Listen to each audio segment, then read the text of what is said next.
तुम्ही पण तोंडाला चव आणणारी चटणी शोधताय का? तर ही रेसिपी तुमच्यासाठीच आहे. आपण बनवत आहोत लिज्जत पापडची चटणी. ही घरी तयार केलेले किंवा लाटलेले लिज्जत पापड आहे, जे की आपल्याला विकत पण मिळतात. तर थोडेसे जाडसर पद्धतीचेच आहेत.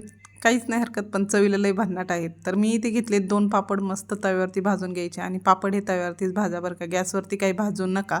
कारण आता तुम्हाला आजकाल ऐकायला येतच असेल की गॅसवरचं भाजलेलं खायचं नाही. असं तव्यावरती याच्यावरती भाजलेलं खायचं. तर मी तव्यावरती छान 2 पापड मस्त भाजून घेतलेत. लालसर चांगले कच्चे ठेवायचे नाही, एकदम लालसर रंगावरती असे भाजून घ्यायचेत, बाजूला ठेवायचेत.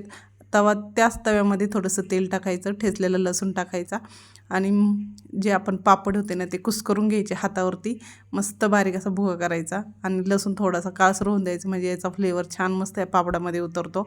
त्यानंतर थोडीशी हळद, थोडंसं मीठ आणि लाल तिखट टाकून छान चटणी परतून घ्यायची. मस्त तोंडाला चव आणणारी चटणी तयार. सबस्क्राईब करा.